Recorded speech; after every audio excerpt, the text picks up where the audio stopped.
삶도 성령 충만하시고 또 행복한 삶이 되시길 축원합니다. 그동안 우리가 실은 이 땅에서 어떻게 존재해야 할지, 어떤 존재가 행복한지, 정말 복된 존재라는 것은 어떻게 살아야 하는지 예수님의 팔복의 선언을 통해서 이 복 있는 자의 삶, 복된 존재의 삶을 사는 것에 대해서 계속해서 말씀을 묵상했습니다.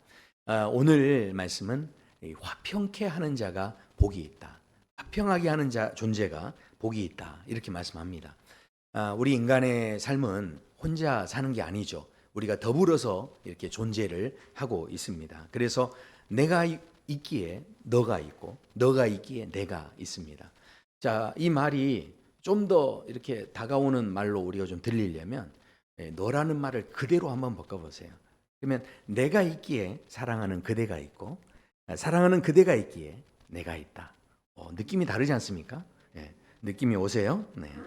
아니면 한번 이렇게 바꿔볼까요? 그놈이 있기에 내가 있고 내가 있기에 그놈이 있다. 그럴 수도 있죠. 네. 그러니까 우리는 실은 아닌 것 같아도 상대방에게 내가 어떻게 존재하느냐에 따라서 실은 우리의 행복이 달라질 수 있다는 거죠. 우리의 삶의 어떤 방향과 느낌, 이 모든 게 달라진다는 거예요. 그러니까 나 또한 마찬가지죠. 내가 저 사람에게 어떤 존재로 느껴지는가. 우리가 그런 이제 이 상호 관계 속에서 살아가고 있는데 인간관계를 평생 연구하신 마틴 부버라는 분이 계세요.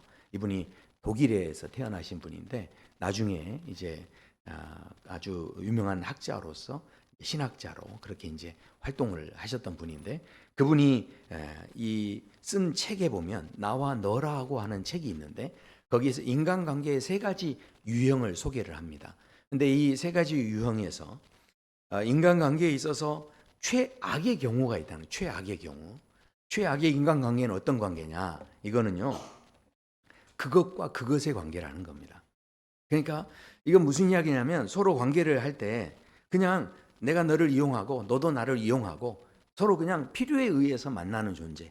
그러니까 마치 그것을 사람으로 생각하기보다는 그것이라고 이렇게 표현을 하는 거죠. 그래서 그것과 그것. 자, 근데 여기에서 조금 더 이제 더 좋은, 조금 더 차선의 관계, 이런 관계는 어떤 관계냐? 바로 나와 그것과의 관계예요. 그러니까 그 사람은 나를 수단으로 생각하고 돈벌이로 생각하고 나에 대해서 자꾸 다가와서 뭔가를 이렇게 얻어가려고 하는데 그런데 나는 그 사람을 끝까지 인격적으로 존중해주고 대해준다라는 것이죠. 그런데 가장 그렇다면 최선의 관계는 어떤 관계냐? 그것은 바로 나와 너의 관계다. 그러니까 서로 나만 인격적으로 그를 대하는 게 아니라 그 사람도 나를 인격적으로 대한다. 뭐 그런 이야기죠. 자, 그래서 이렇게 서로를 존중하고 좋은 관계를 유지하는 것이 우리에게 이제 화목한 관계다. 이렇게 우리가 생각을 하고 오늘 말씀에서도 화평하게 하는 자는 복이 있다. 그래서 하나님의 아들이라 일컬음을 받을 것이다. 이렇게 말씀하는데 이 말씀을 보면 그렇게 어렵지 않습니다. 우리가 이 말씀을 이해하는데 맞아. 우리가 화목하게 서로 인간관계를 맺어가야지 이렇게 생각을 합니다. 자, 그러나 그렇게 좋아 보이는 나와 너의 관계 속에서도 실은 이게요 서로가 지니고 있는 여러 가지 죄성이 있기 때문에 이게 언제 깨질지 모르는 위험성을 우리 모두는 다 가지고 있다라는 것입니다. 그러니까 우리가 정말로 중요한 것은요 우리 안에서 정말로 이 죄성이라고 하는 우리 각자 안에 있는 그런 문제들이 있기 때문에 그렇기 때문에 우리 인간 관계가 정말로 좋아지려면 나와 너와로만 만나면 안 되는 거죠. 그러니까 나와 와라고 하는 그 관계 속에서 하나님이 계셔야, 그러니까 하나님 안에서 너와 나가 돼야만 이게 온전한 깨지지 않을 수 있는 관계가 될 수 있다. 그런 이야기입니다. 그래서요 이런 만남을 우리가 이해할 수 있는 성경에 아주 좋은 애가 있습니다. 그런 사람들이 누구였냐면 바로 다윗과 요나단이었습니다. 다윗과 요나단이 이 관계가 이 사람들이요 상황에 따라서 막 좋았다 나빴다 이런 관계가 아니었습니다. 우리 좋아할 때는 너는 내 뼈 중에 뼈요 살 중에 살이라 막 이렇게 말하는데 그런데 어떻게 합니까? 마귀가 틈을 타니까 먹을 거 하나 가지고 어떻게 합니까? 저 여자가 이렇게 하면서 이렇게 바뀌었다라는 거죠. 자, 그런데 다윗과 요나단은요 그런 관계가 아니었다는 거예요. 얼마나 둘이 사랑을 했는지요. 이 친구 간의 이 우정이 얼마나 깊었는지 성경은 이것을 이렇게 이야기합니다. 사무엘상 18장에 보면 요나단이 다윗을 자기 생명같이 사랑했다는 거예요. 그러니까 이 어떤 손해가 있어도 어떤 그 상황이어도 그 생명처럼 사랑하는 관계, 이런 관계가 있었다라는 것이죠. 실은 다윗과 요나단은 좋은 관계에 맺기가 어려운 관계였습니다. 왜냐하면 요나단의 아버지 사울이 다윗을 굉장히 미워했고 또 시기했습니다. 그래서 어떻게든 죽이려고 했죠. 근데 단순히 그것만이 아니었습니다. 왜냐하면 이제 사울이 만약에 왕위에서 내려오고 나면 그러면 실은 그 자리를 누가 차지합니까? 요나단이 그 다음 왕위를 이어야 되는데, 그런데 요나단 입장에서는 다윗이 존재하면 걸림돌이 될 수 있는 거죠. 다윗같이 뛰어난 사람이 있으면은 자신은 왕의 자리에 서기는 어려워지는 거죠. 그렇기 때문에 이 요나단의 입장에서도 실은 다윗이 그렇게 좋은 관계가 아닌 어떤 경쟁 관계에 있는 사람인데, 그런데도 이 사람과 함께 우정을 나누고 서로 사랑했다는 거예요. 자, 근데 어떻게 그러면 이렇게 될 수 있는가? 여기에 대해서 성경은 이렇게 이야기를 합니다. 사무엘상 20장에 보면 요나단이 이런 이야기를 합니다. 너와 내가 말한 일에 대하여는 여호와께서 너와 나 사이에 영원토록 계시느니라. 그러니까 이 요나단의 그 마음은, 요나단이 다윗을 이렇게 사랑할 수 있었던 것은 너와 나 사이에 누가 있다고요? 하나님이 계신다. 근데 그 하나님이 영원하신 하나님, 그 하나님이 너와 나 사이에 계신다. 이런 고백이 있었다는 겁니다. 이 고백을요 23절에서만 하는 게 아니고요, 나중에 헤어질 때 또 이 고백을 합니다. 그러면서 막 울면서 너와 나 사이에 영원하신 하나님이 계신다. 그러면서 이 다윗을 위로해주는 이제 그런 장면이 소개가 됩니다. 그러니까 우리가 생각해 보십시오. 친구 간에도 부부 간에도 실은 우리가 만나는 이 부모 자식, 심지어는 이 혈육이라고 하는 부모 자식 간에도요, 정말 우리가 이 좋은 관계가 되려면요, 이 고백이 우리 중심 안에 있어야 한다라는 거죠.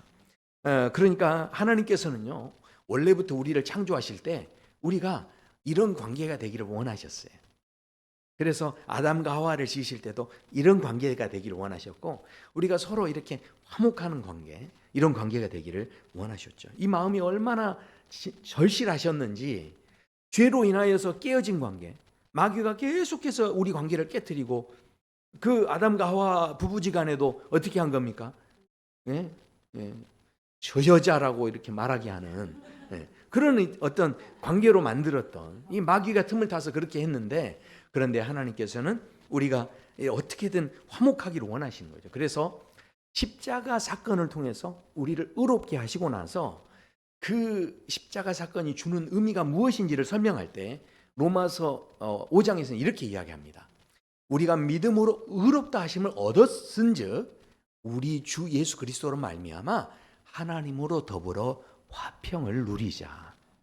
그러니까 이 십자가의 사랑을 통해서 우리 안에 뭐가 회복되기 원하시냐면, 하나님과의 관계가 회복되고 우리 이웃과의 관계가 회복되면서 우리가 서로 화평을 이렇게 누리기를 원하시는 거죠. 그러니까 이것이 얼마나 중요했으면 이렇게 말씀하셨겠어요. 자, 그런데 이렇게만 말씀하신 게 아닙니다. 에베소서 4장에 보면 이렇게 말씀해요. 우리를 불러주셨는데, 우리를 부르심은 부름에 합당하게 행하여 모든 겸손과 온유와 오래 참음으로 사랑 가운데서 서로 용납하고 평안에 매는 줄로 성령이 어떻게 해요? 하나 되게 하신 것. 그러니까 예수님도 우리를 뭐 하게 하셨다고요? 하나 되게 하셨다는 거죠. 성령께서도 우리에게 하시는 일이 뭐냐면 하나 되게 하시는 거죠. 그러니까 이 하나 되게 하는 것에 대해서 이 성부, 성자, 성령께서 하나이신 것처럼 우리에게 그런 마음을 하나님이 계속 갖고 계신 거죠. 그래서 그 하나 되게 하는 것을요 힘써 지켜야 된다는 거예요. 그러니까 이거 하나 되게 해주셨으니까 요거는 가만히 놔두면 안 되고 힘을 써서 이렇게 지켜내야 된다는 거죠. 자, 근데 지켜내야 되는 것 정도가 아닙니다. 고린도 후서에 보면 이렇게 말씀해요. 이는 하나님께서 그리스도 안에 계시사 세상을 자기와 화목하게 하시며 저희의 죄를 저희에게 돌리지 아니하시고 화목하게 하는 말씀을 우리에게 부탁하셨느니라. 그러니까 심지어는 화목하게 하는 일을 사명으로 주셨다는 거예요. 직분으로 주셨다는 겁니다. 그러니까 하나님을 믿는 사람에게 이런 우리에게 이것을 그냥 나만 누리고 좋고 좋다 편안하다 이거 끝이 아니고 이것을 힘써 지키고 그 다음에 사명으로 감당해서 직분으로 감당을 해서 이거를 우리가 받게 됐다 이렇게 말씀합니다. 자, 그렇다면 이제 오늘 우리가 읽었던 말씀에서 우리가 좀 부담스러운 문제가 하나 있어요. 너무 좀 부담스러워요. 왜냐하면 화평하게 하는 자는 이렇게 말씀했죠. 그러니까 복이 있는데 누가 복이 있냐면 화평하게 하는 자 이런 겁니다. 그러니까 우리가 화평한 곳에서 내가 사는 거하고 화평하게 하는 자가 된다는 것은 이게 다른 문제인 겁니다. 그렇죠? 자, 제가 이번에 베트남에 가서 우리 목회자들과 성경 공부 시간을 이렇게 가지고 그 다음에 제 순서가 다 끝나는데 제 마음에 시간이 좀 많이 남았어요. 조금 남았어요. 근데 제 마음에 기도하게 하는 그런 마음을 주셔서 제가 우리 목회자들 세워서 같이 베트남을 위해서도 기도하고 뜨겁게 막 이제 통성으로 막 기도를 했거든요. 그렇게 이제 기도를 하는데 그런데 선교사님이 뒤에서 서서 또 우리 또 목사님들이 같이 이렇게 뜨겁게 같이 이제 기도를 했습니다. 그런데 이제 그렇게 기도를 하는데 나중에 알고 봤더니 그렇게 큰 소리를 내는 것은 굉장히 위험한 일이었다는 거예요. 왜냐하면 주변의 사람들이 그거 들으면 이게 자칫하면 공안에 신고를 할 수도 있고 그러니까 이게 없던 문제를 만들 수 있는 그런 문제였다는 겁니다. 제가 그래서 나중에 그걸 알고서 깜짝 내가 큰일 날 뻔했네요. 저는 이제 모르고서 했더니 근데 이제 선교사님도 마음에 그런 감동이 본인도 있어서 말리질 않았다는 거예요. 그래서 아주 은혜롭게 이제 잘 끝났습니다. 자, 그런데 나중에 또 저희들을 인도하신 선교사님 한 분 계시는데 저희가 이제 시간을 갖고 있을 때 이분은 또 혼자 쉬는 시간을 갖는 거죠. 근데 혼자 이제 그 시내에서 쉬는 시간을 갖는 줄 알았더니 쉬는 시간을 갖는 게 아니고 카페 같은 데 가서 그 일을 하고 있는데요. 어떤 일을 하냐면 그 지역의 공안들을 불러내서 만납니다.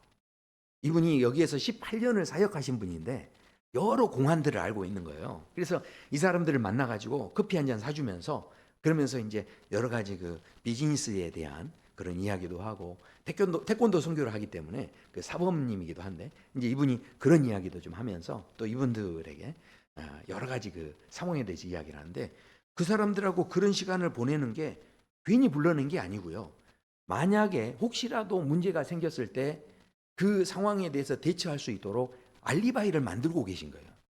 그러니까 우리가 안전하게 그 모든 일이 이 집회가 진행되는 상황 속에서도 그분은 끊임없이 다니면서 그 상황들이 조금 더 안전하고 뭐 혹시라도 문제가 생기면 대처할 수 있는 그런 방법들을 다 찾아놓고 준비해 놓고 이렇게 하고 있는 이제 그 모습을 보면서 이게 눈에 그냥 편하다고 다 편한 게 아니었구나.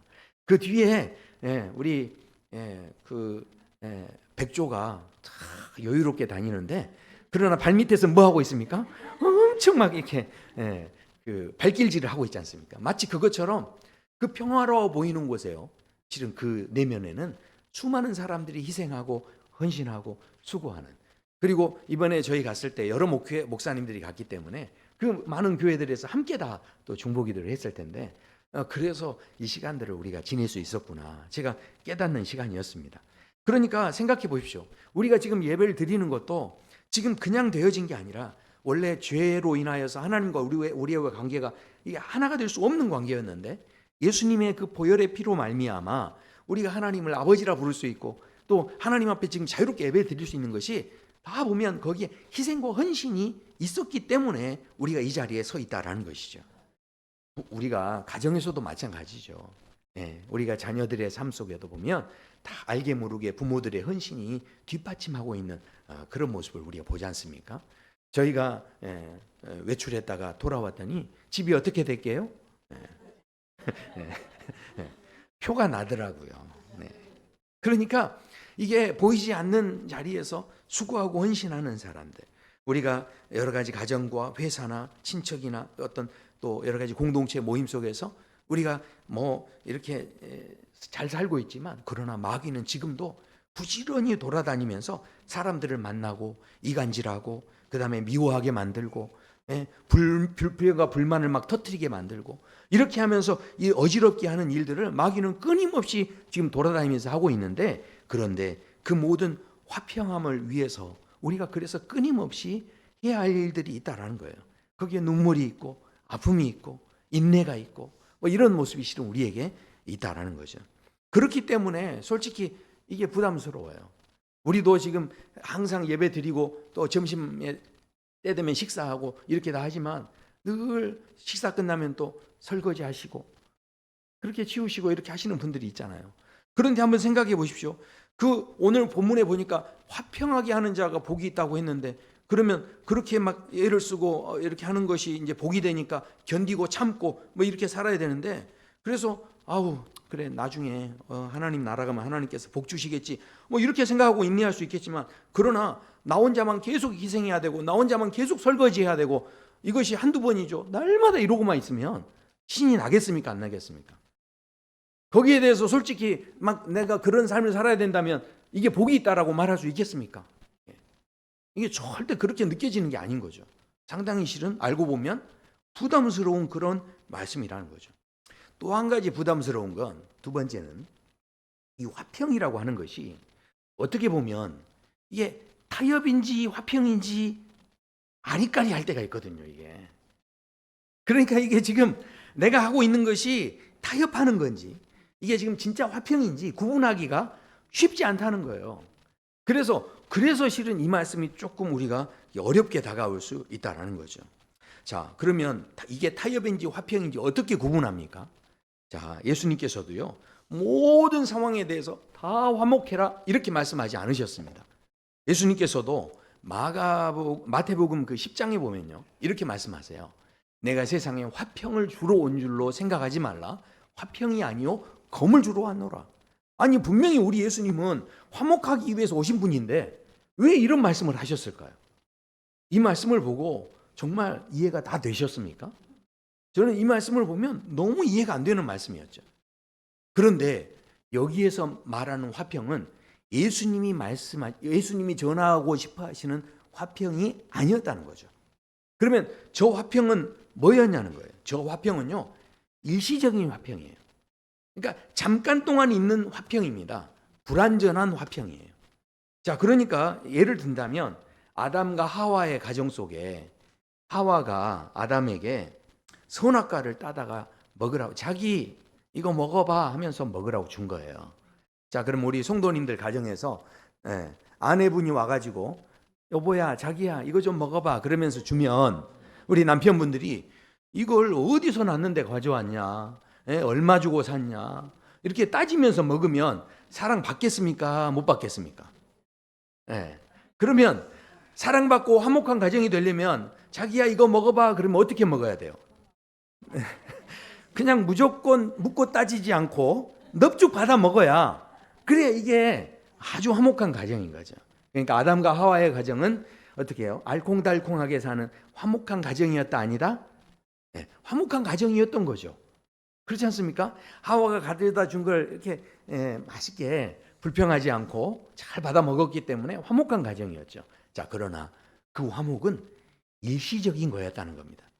정작 문제가 생기니까 그 모든 화목한 것은 다 깨져버리고, 아까 말씀드렸죠. 뭐라고 했다고요? 저 여자가 이렇게 되는, 그러니까 산산조각 나버리는 화평이었다라는 거죠.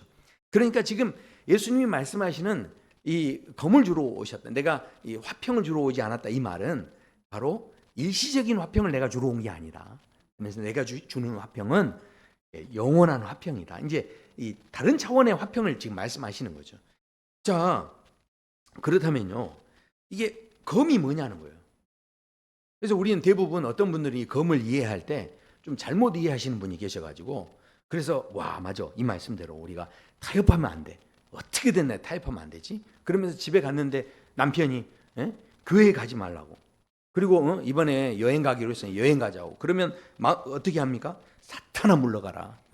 나를 넘어지게 하는 자로다. 막 그러면서 오늘 목사님이 검을 주셨으니까 그러면서 막 이렇게 찌르고 다니는 그런 분이 있다는 거예요. 하나님의 말씀을요 다 보면 자기 마음껏 사용하는 거예요. 그래서 어떻게 합니까? 자기 이익에 맞게. 그래서 우리가 이렇게 졸고 잠을 자면 어떻게 하죠? 좀 더 자자. 이렇게 막 하면서 이게 말씀에 나와 있잖아요. 빈궁이 내 도적같이 임할 것이다. 뭐 하면서 우리가 적용하는 말씀이 얼마나 많습니까? 근데 다 누구 입맛에 맞는 거예요? 자기 입맛에. 그래서 막 여기저기 찌르고 다니는 거예요. 그러니까 이게 지금 그러라고 검을 주신 게 아니는 거예요. 이 말씀의 검은 그냥 주신 게 아니고, 자, 예수님께서도요 사람들을 얼마든지 검으로 다 다스릴 수 있었지만 십자가에서 그 분노할 수 있는 그 마음이 있죠. 그러나 또 예수님이 생각하시는 실은 자기 뜻이 있으세요. 그리고 얼마나 포기하고 싶으셨으면 이 잔을 내게서 옮기시옵소서. 이런 마음이 예수님도 드셨다는 거예요. 그런데 나의 원대로 마옵시고 아버지의 뜻대로 하세요. 그러면서 어떻게 한 겁니까? 나의 원하는 마음을 잘라내신 거죠. 그러니까요, 예수님이 검을 사용하실 때는 남을 찌르고 다닌 게 아니었어요. 이 교회는 뭐 사랑이 없어 서로 사랑을 하고 했는데 막 그러면서 이게 아니고 어떻습니까? 그 검을 가지고 하는 거예요. 사랑이 없는 내 자신을 이렇게 내 안에 있는 또 어떻습니까? 수치심을 잘라내고 두려움을 잘라내고 열등감을 잘라내고 내 안에 인정받고 싶은 그런 욕구를 잘라내고 뭐 합니까? 이게 그러니까 이 검을요 내가 남을 막 판단하는 마음을 다 잘라내고 그리고 이걸 다 누구에게 맡기는 겁니까? 하나님께 맡기는 거죠. 그러니까 이게 나의 원대로 마옵시고 이 마음. 그러니까 예수님께서 이 검은 이러라고 주신 거예요. 자, 그렇다면 오늘 우리가 읽었던 이 화평케 하게 하는 자가 복이 있다고 했는데 이 화평이라는 말이 어떤 말이냐? 화평과 평화라는 말이요 동일한 말입니다. 그러니까 이 단어가 성경에 400번 이상이 나와요. 그런데 이 구약 성경과 신약 성경에 쓰여지는 이제 단어가 다르죠. 히브리어로는 이게 화평이 뭐냐면 샬롬입니다. 샬롬. 그리고 이 헬라어로는 뭐냐면 에이레네라는 단어를 썼어요. 자, 제가 이걸 좀 종합해서 정리해 드리면 진짜 이 화평은 뭐냐면요. 질서라는 뜻이 들어 있습니다. 그러니까 이 화평하다는 것은 하나님의 질서가 내게서 회복이 된다는 거예요. 그러니까 하나님의 형상이 내게 회복이 되니까 모든 게 작동하는 게 막 이렇게 어긋나지 않고 제대로 잘 작동이 되는 게 평안, 화평 이런 겁니다. 그러니까 이게 삐걱거린다는 건 내가 이 하나님의 형상이 내 안에 제대로 있지 못하기 때문에 삐걱거리는 거예요. 자동차도 잘 만들어진 대로 이렇게 가야 되는데 뭔가 부속품이 이렇게 잘못되면 삐걱거리잖아요. 그러니까 이게 원래 만들어진 대로 잘 작동을 하는 것, 이것이 바로 샬롬, 이게 바로 화평이다라는 거죠. 그러니까 하나님의 질서가 이제 회복돼야 되는데, 자, 그렇다면 본문을 우리가 그래서 더 좀 깊이 볼 수 있어야 됩니다. 자, 화평하게 하는 자가 복이 있다고 그랬는데 이 뒤에 있는 말씀을 보면 맞아. 우리가 그러면 화평하게 하면 어떤 복을 받느냐? 내가 희생하고 헌신하면 하나님의 아들이 되고 자녀가 되고 그러는 거구나. 이렇게 이해하기 쉬운데, 그러나 하나님의 아들이 되는 것은 내가 막 헌신하고 희생했다고 되는 게 아닙니다. 오직 믿음으로 되는 거죠. 그러니까 하나님의 자녀가 되는 것은 영접하는 자, 곧 그 이름을 믿는 자들에게는 하나님의 자녀가 되는 권세를 주셨다는 거예요. 그리고 갈라디아서 3장 26절에도 보면 너희가 다 믿음으로 말미암아 그리스도 예수 안에서 하나님의 아들이 되었으니 이렇게 말씀합니다. 그러니까 우리가 선행으로 우리가 막 화목하게 이루면 그것으로 우리가 하나님의 아들이 되었다? 아닙니다.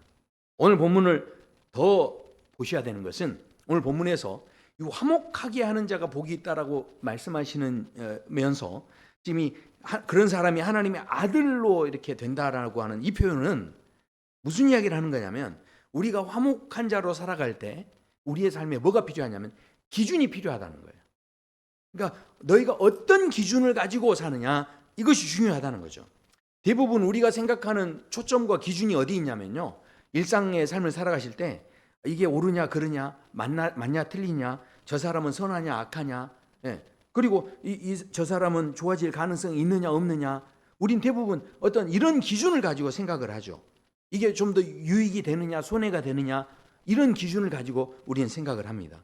그런데 예수님께서는 오늘 말씀을 통해서 화목하면 우리가 막 좋아질 가능성이 있기 때문에 우리가 화목해야 된다 이런 이야기가 아닌 겁니다. 그러니까 하나님께서 우리에게 다가오실 때도 우리가 가능성이 있어서 우리에게 다가오신 게 아니에요. 하나님께서 우리에게 다가오실 때도 하나님은 그냥 사랑 자체이시기 때문에 그냥 다가오신 거죠. 뭔가 우리에게서 보상을 받기 위해서 다가오신 게 아니라는 겁니다. 그러니까 우리가요, 어쩌면 신앙생활할 때 우리 나름대로는 뭔가 자꾸 보상을 받으려는 우리의 기준이 있는 겁니다. 우리가 갖고 있는 그 프레임이 있고요, 틀이 있어요. 자, 제가 이번에 베트남에 갔을 때 제가 깜짝 놀랐던 것은 많은 한국 사람들이 거기에 여행을 다 오셨어요. 얼마나 많이 그 비행기를 타고 버스를 타고 오는지요. 진짜 한국 사람들이 많이 오시더라고요. 그런데 거기에서 오신 분들이 다 이렇게 식사 시간 되면 흩어져서 밥부터를 먹는데, 그런데 선교사님하고 같이 식사하는데 이 여행하시는 분을 많이 보지를 못했어요. 봤더니 이 선교사님이 18년을 거기 계셨잖아요. 이 선교사님이 저희를 가장 좋은 집으로 이렇게 안내를 하시는데, 야, 여기 여행 오신 분들은 전부 다 인스타에서 보고 온 거예요. 그러니까 다 어떻습니까? 그 인스타 프레임의 그 틀에 갇혀가지고 여행을 다녀도 다 거기만 다니니까 제가요, 그래서 카페를 하나 봤더니 이 콩 카페인가? 뭐 아무튼 그 유명한 데가 있어요. 근데 거기 갔더니요, 죄다 한국 사람이에요. 그러니까 다른 사람은 찾아볼 수가 없어요. 다 한국 사람. 그러니까 앉아서 다 누굴 보냐, 그 돈 들여서 여행지 와가지고 한국 사람만 보고 가는. 와, 근데 너무 제가 깜짝 놀랐던 건 그 카페가요, 이 콩 카페예요. 그래서 우린 대부분 커피 콩을 이렇게 해서 맛있게 하는 그런 카페. 근데 이 카페가 연남동에도 와 있고요, 지금 우리나라에도 이게 다 와 있습니다. 이게 지금 그래서 굉장히 유명한 코코넛 카페, 커피 이런 거래요. 근데 이 카페를 들어가 봤더니 여기 종업원들이 약간 그 군복 색깔 비슷하게 이렇게 입고 있죠. 그리고요, 여기 벽에 보면 이 돼지 그림이 있어요. 옆에 이게 정면에서 보면 이렇게 그려져 있습니다. 저 위에 어떤 이렇게 머리띠를 한 여자가 이렇게 밥을 주고 있는 오물 같은 걸 이렇게 쏟고 있는데, 돼지들이 그 오물을 막 이렇게 먹고 있는 거예요. 자, 그런데 저게 뭐냐면 실은 한국 사람들은 그리 좋다고 이런 데를 쫓아다니는데, 그런데 저 안에는요, 뭐라고 써 있냐면 공산당이여 영원하라. 그리고 저건 뭐냐면 공산주의에서는 저희 인민들은 다 돼지예요, 돼지. 그러니까 저 돼지들에게 밥을 주는 거예요. 그러니까 그 공산당을 찬양하는 사람들, 동의하는 사람들이 거기 가가지고 다 돈 쓰고 그 차 마시고 다 그러는 건데, 거기 다 누가 가 있다고요? 한국 사람들이. 그러니까 그 모습을 보면서 와, 인스타그램이라는 그 틀에 갇혀가지고 더 이상 더 좋은 세계는 보지 못하고 그냥 저희 같이 거기 좋다고 그 좁은 공간에 앉아가지고요, 나 이런데 좋은데 왔다고 인스타에 막 또 사진도 올리고 이렇게 하는. 그러니까 자기가 무슨 짓을 하고 있는지를 모르는 거예요. 근데 제 자신이 그렇더라고요. 예수님이 실은 십자가에 매달려서 돌아가실 때 저들이 하는 것을 알지 못합니다. 근데 저도 알고 보니까 자유롭지 못한 거예요. 저도 어쩌면 제가 미처 깨닫지 못하고 알지 못하는 제 틀 속에 갇혀가지고 주님을 슬프게 할 수 있는 거예요. 그러니까 그런 제 자신을 보면서 제 스스로가 얼마나 안타까웠는지 모릅니다. 그러니까요, 생각해 보십시오. 오늘 이 말씀은요, 지금 예수님께서 하시는 이 말씀은 우리가 어떻게든 이렇게 화목하게 하고 화평하게 하고 이렇게 하면 너희가 하나님의 자녀가 될 것이다, 지금 이런 이야기가 아니라 오늘 이 말씀에서 하나님의 아들이라 일컬음을 받을 것이다. 그러니까 우리는요, 대부분 어떤 초점과 틀을 가지고 있습니까? 무엇이 옳으냐 그르냐, 항상 보면 뭐가 맞냐 틀리냐, 그리고 어떻습니까? 저 사람이 선하냐 악하냐, 그리고 어떻게든 교회에서도 보면 이게 저 사람 좋아질 가능성이 있느냐 없느냐, 유익이 되느냐 손해가 되느냐, 늘 이런 기준으로 살고 있는 거 우리는. 그런데 예수님께서 저 말씀을 통해서 무슨 이야기를 하시는 거냐면, 저게요, 우리가 화목하면 더 좋아진다는 그런 가능성의 이야기가 아니라 우리가 그렇게 화목을 도전하면 그러면요 사람들이 나를 하나님의 자녀다고 하나님의 아들이고 딸이라고 이렇게 불러주게 될 것이다 이런 말씀이신 거예요. 그러니까 이 말은 뭐냐면 하나님께서 우리가 이 땅에 살아갈 때 옳고 그르고 이런 기준을 따라서 하는 게 아니고 하나님을 닮은 하나님의 자녀로서 이 땅에서 살아가는, 그러니까 우리의 기준이 그 하나님이 되기를 원하시는 거죠. 바로 하나님의 자녀라는 것은 하나님을 닮은 거지 않습니까? 그러니까 하나님의 자녀로서 살아가는, 화평하게 하라는 게 우리를 막 힘들게 하고 어렵게 하려고 도전하시는 게 아니고 그렇게 함으로 인하여서 어떻게 된다는 거예요. 네, 바로 저렇게 사람들이 우리를 불러줄 수 있다는 거예요. 우리가 사도행전에 보면 11절에 안디옥 교회 성도들이 얼마나 하나님을 사랑하고 또 예수님만 바라보고 성령의 감동을 따라 이끌림을 따라 그렇게 살았는지, 세상 이 사람들이 막 노력해가지고 애를 써가지고 우리는 그리스도인이야 하고 막 불러줘 이렇게 한 게 아니었어요. 그 사람들은 그냥 그렇게 불러줄 줄 생각도 못했어요. 그냥 하나님 앞에서 예수님을 닮아가기 위해서 그냥 그렇게 살았던 것 뿐입니다. 그런데 갑자기 믿지 않던 사람들이 비로소 바로 이 사람들을 그리스도인이라 일컫더라 이렇게 돼 있어요. 그러니까 그리스도인이라고 일컬었다는 것은 믿는 사람끼리 말한 게 아니고요, 믿지 않는 사람들이 그래 불러주기 시작했다는 거예요. 그러니까 지금 이 말씀은 우리가 다른 것에 사람들의 평가에 귀 기울이지 말고 정말 하나님의 질서, 하나님의 형상이 내 안에 회복되도록 우리가 화평을 위하여 그런 기준을 가지고 어떻게 해요? 김 집사님, 이 집사님이 어떻게 쳐다보느냐 이게 중요한 게 아닌 거예요. 누가 이렇게 평가하는가가 중요한 게 아닌 거죠. 정말 하나님 앞에서 내가 어떻게 사는지를 분명하게 내가 가지고 나가다 보면 그러면 분명하게 저렇게 불려지게 되는 그런 은혜를 우리에게 주실 거라는 것이죠. 사랑하는 성도 여러분, 우리가요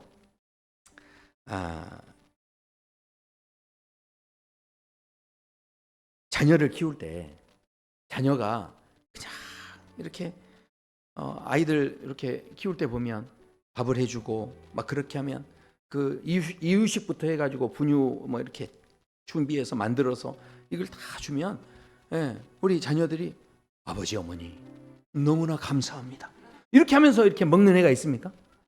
그런 애가 하나도 없죠. 그렇지 않습니까? 그러니까 그런데도 불구하고 부모들이 보면 그 좋은 걸 가지고 가서 다 이렇게 뭐 만들고 해가지고 준비해서 그걸 또 가지고 다니잖아요. 또 그러면서 다 먹여주고 재워주고 입혀주고 이렇게 다 하는데도, 그런데도 불구하고 자녀들은 이제 커가면서 어떻게 합니까? 마치 당연하다는 듯이 다 그걸 받아서 먹으면서 또 없으면 어떻게 합니까? 다 투정을 부리고. 아니 이런 걸 생각하면 아니 자식한테 이렇게 해주기가 쉽지 않은 거죠. 그러면 자식이 다 크고 나면 어떻습니까? 아이고 부모님 생일이라고 여행도 시켜드리고 이렇게 합니다. 근데 여행을 그러면 매주 시켜줍니까? 아닙니다. 어쩌다가 한 번 시켜주고 얼마나 생색은 또 그렇게 이렇게 내는지. 그러니까 뭐 먹을 걸 사준다고 해도 그게 생색 내는 거예요. 자, 그런데 그런 걸 생각하면 부모가 자식을 어떻게 키워요? 그런데 부모가 자식을 그렇게 그럼에도 불구하고 키우는 이유는 뭡니까? 자식들한테 뭘 이렇게 받아 먹겠다고 키우는 겁니까? 아닌 거죠. 부모로서 바로 이 자식에 대한 그 존재, 내가 이 부모로 존재하기 때문에 하나님께서 나에게 그렇게 존재하게 하셨기 때문에 그 은혜로 가지고 그렇게 키우는 거죠. 뭐 손해보고 희생하고 이런 거 생각하면 힘들어요. 그러나 바로 그런 존재라는 것을 하나님이 이루시게 하는 그 가정이라는 것을 내가 붙잡았을 때 우리가 기꺼이 희생할 수 있다는 거죠. 우리 사랑누리교회 우리 성도 여러분의 삶 속에서 우리가 다시 한번 생각하기 원합니다. 우리 인생 가운데 정말로 하나님께서 오늘 말씀을 통해 무엇을 원하시는지. 그 화이아 강의 달이라고 하는 그런 그 영화가 하나 나왔어요. 근데 원래 어니스트 고든이라는 분이 화이아 강의 다리에 그 포로로 이렇게 잡혀가서 미군이었는데 포로로 잡혀가서 이 사람이 거기에서 그 노동을 하다가 그러다가 이제 풀려나서 나중에 돌아와서 이제 거기에서 있었던 일을 이렇게 글로 쓴 거예요. 근데 그게 이제 나중에 영화가 되고 책으로 이제 다 발간이 됐는데 거기 보면 그 다리를 만들기 위해서요 1마일을 만드는데 그러니까 1.6km 정도를 만드는데 393명이 죽었대요. 그리고 그 다리를 다 만들 때 총 8만 명이 목숨을 잃었어요. 근데 일본군에 의해서 포로가 돼서 거기에서 노동을 하는데 50도가 넘는 그 온도 속에서 막 일하다 보니까 구더기가 막 생기고요. 기생충이 막 드글드글하고요. 그리고요. 일하다 보면 멍이 드는데 멍이 회복될 수가 없는 거예요. 그러니까 얼마나 이게 힘든지 조그만 게을러 보이기만 하면요. 바로 죽여버렸다는 거예요. 그리고 멍이 많이 들어가지고 병이 들면요. 그러면 이 병든 사람을 창고를 하나 이렇게 비워놓고 그것을 죽음의 집이라고 이름을 붙여놓고 거기에다가 집어넣는 거예요. 알아서 죽으라고. 그러니까 그런 상황 속에서 이 사람들이 이 수프를 하나 받아 먹는데도 너무 배고프니까 그 수프에 겨우 야채 하나 이런 거 올라올 때가 되면 그거를 서로 뺏어 먹겠다고 서로 막 연합군하고 막 이렇게 이 포로들이 막 서로 싸우는 거예요. 그러니까 그런 상황 속에서 어쩌다가 바퀴벌레가 이렇게 들어오면요, 그게 하나 있으면 그거라도 뺏어 먹겠다고 막 서로 싸우고 그랬대요. 그러니까 이런 상황 속에 있는데 이런 분위기가 하루아침에 확 바뀌게 되는 아주 이 전환적인 그런 사건이 하나 있었어요. 그게 뭐였냐면 어느 날 나가려고 보니까 사반주하라고 없어진 거예요. 그러니까 일본군이 와가지고 사람들 모아놓고 사반자루가 없어졌는데 훔쳐간 사람이 이제 나오라고 한 거예요. 겁을 주는데 이 사람들이 아무도 안 나오는 거예요. 그러니까 한 사람씩 불러내면서 이제 나올 때까지 죽이겠다는 거예요. 한 사람씩. 그러니까 이 공포 분위기가 형성이 된 거죠. 그때 그 상황에서 모든 사람이 이제 죽을 수밖에 없는 이 상황이 됐는데 그때 갑자기 어떤 사람이 손을 들고 나갔어요. 그러니까요, 일본군이 묻지도 따지지도 않고 이유를 물어보지도 않고 그 사람을요 이 개머리판으로 쳐서 죽여버립니다. 근데 머리를 하도 쳐가지고 머리가 다 깨져서 그렇게 이제 물이 흘러나올 정도로 그렇게 이제 죽은 거예요. 근데 그게 얼마나 큰 충격이었겠어요. 그런데요, 세상에 그날 저녁에 다시 봤는데 삽이 그대로 있어요. 그러니까 숫자를 센 사람이 잘못 센 거예요. 삽을 누가 훔쳐간 게 아니었던 거죠. 근데 그 위험 상황 속에서 사람들이 계속 죽어나갈 수밖에 없는 상황 속에서 그 사람이 그냥 자진하고 나간 거예요. 놀라운 것은요, 이것이 계기가 돼가지고 그 포로 수용소가 완전 분위기가 바뀌어버린 거예요. 그래서 이 고든이라는 사람도 나중에 병에 걸려가지고 죽음의 집으로 들어갔는데 세상에 그 전에는요 거기에서 포로 살겠다고 막 싸우고 막 난리를 피웠는데 그런데 갔더니 어떤 동료 두 사람이 다가와가지고 자기를 간호해 주는데 나중에 막 고름도 짜주고요. 그러면서 먹을 것도 이렇게 챙겨주고 그러면서 이 사람이 간호를 받아서 거기에서 회복이 된 거예요. 그리고 나중에는 그 전쟁이 끝나고 포로에서 돌아올 수 있었던 거죠. 그래서 이분이 나중에 프린스턴의 교목이 되십니다. 그리고 그분이 그때 이제 하는 이야기가 자기는 그 수용소에서 예수님을 봤다. 그런 이야기를 합니다. 바로 그때 그 죽었던 분이 자기는 예수님으로 보인 거예요. 그런 간증을 그분이 하십니다. 결국 우리가 힘써서 뭐 희생하자, 헌신하자, 지금 제가 이런 이야기를 드리는 게 아니에요. 그렇게 해서 우리가 하나님의 자녀가 될 수 있는 게 아닙니다. 중요한 것은 하나님께서 이 땅에 사는 우리의 삶의 기준이 그저 먹고 사는 데만 있다 보면 우리도 어쩌면 짐승처럼 살 수밖에 없어요. 그러나 우리가 사는 삶의 기준이 아버지의 마음, 하나님을 닮은 질서가 우리 안에 회복될 때 내가 누군가를 위해서 손을 들고 그 자리에 나가줬던 그 사람이 기준이 되니까 그 기준이 바로 그 공동체를 살리게 되고요. 짐승 같던 사람들을 완전히 새로운 사람으로 이렇게 바꾸는 그런 계기가 되어졌다라는 거죠. 우리가요, 오늘 이 말씀은 그저 우리에게 뭐 이렇게 살면, 열심히 살면 복을 받을 것이다 이렇게 말씀하시는 게 아니에요. 진짜 우리의 삶에 화평을 이루신 분은 누구십니까? 예수님이시죠. 예수님이 너희의 기준이 되기 원한다. 예수님이 우리 안에 질서가 되어지고 내 삶의 기준이 되어지면 바로 내 안에 하나님의 형상이 회복되어지는 놀라운 은혜가 있게 될 줄로 믿습니다. 예, 우리가 노력해서 하나님 아들이라는 이름을 듣자는 이야기가 절대로 아닙니다. 바로 우리가 그저 하나님을 바라보다 보면 하나님의 아들이라고 일컬음을 받게 되어지는 그런 은혜들을 우리가 경험할 수 있게 될 줄로 믿습니다. 우리 함께 찬양하시겠습니다.